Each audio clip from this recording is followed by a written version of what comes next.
Every world has its shadows, every hero has their reckoning. In the Absolute Universe, the threats rise not just in strengths, but in ideology, ambition, and moral weight.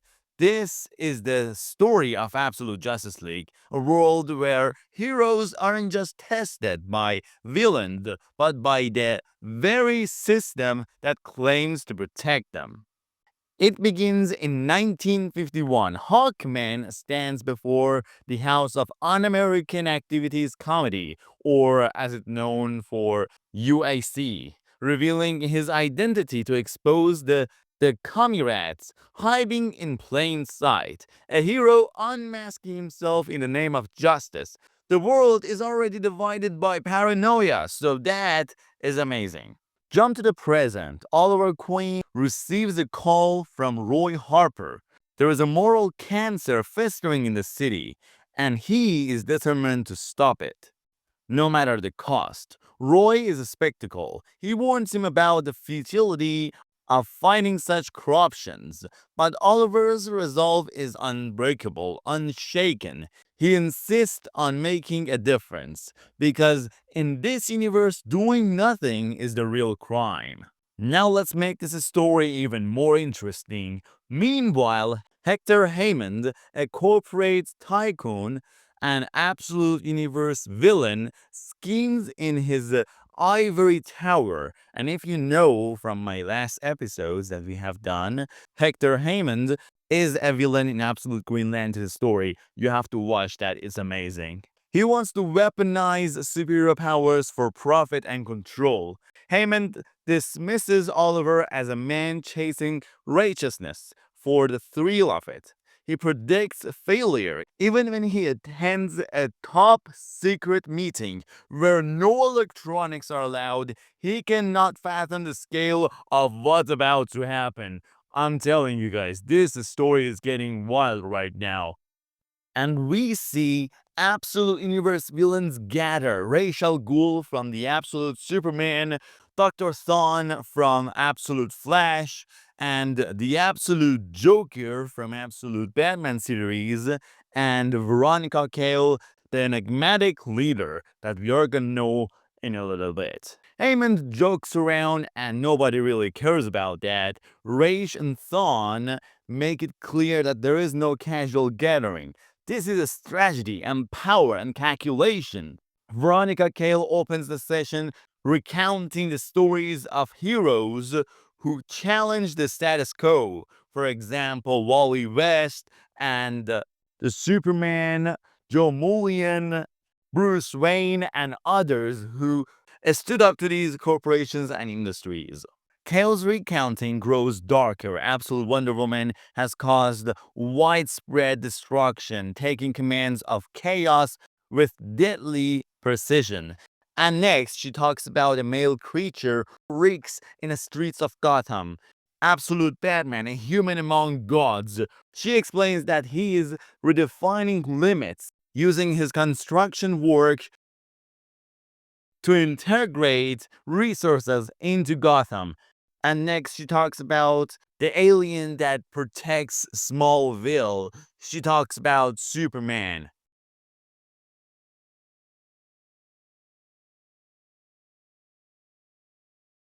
And when all that is happening, Heyman dismisses the warning, and he is just too confident in his own power.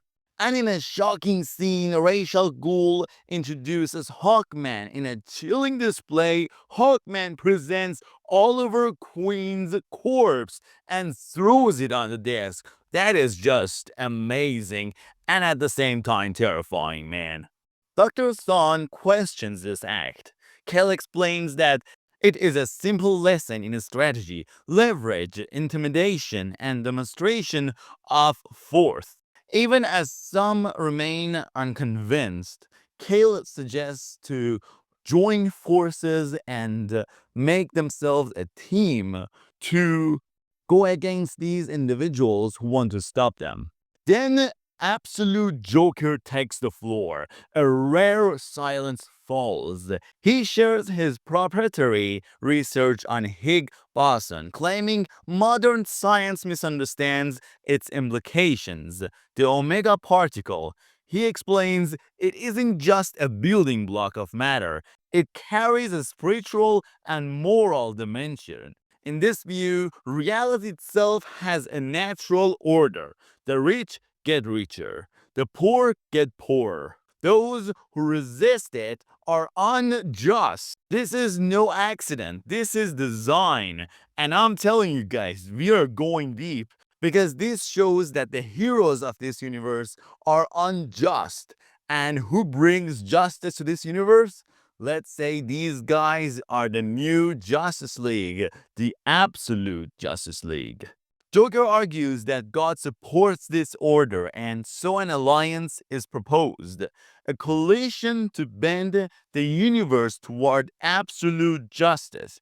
Brainiac, using Mirror Master's ability to observe the world, expresses gratitude for the data. Mirror Master, ever curious, asks for analysis of connections and reflections, seeking the hidden patterns.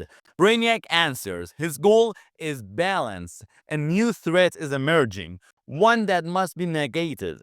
So let me explain. Brainiac is actually looking for the leader of this Justice League, and who is better than Lex Luthor, the absolute Lex Luthor? In a quieter corner of the world, a man enjoys tea with a woman, a moment of peace until the phone rings. He answers the name we all know. Lex Luthor, absolute genius, absolute threat, and absolute chaos. His presence confirms that the absolute universe is entering a new era, buddy. So the Absolute Justice League isn't just a team, it's a crucible. Heroes, villains, and ideologies collide. Every choice matters, every action has consequences, and every shadow hides a lesson. In the next episode, we'll explain every character, every interpretation of the characters in Absolute Superman. So we'll see the difference between Lois Lane in the classic DC and in Absolute Universe. Thank you so much for watching. This is Ali from Hey Jet Set, and I'll see you in the next one.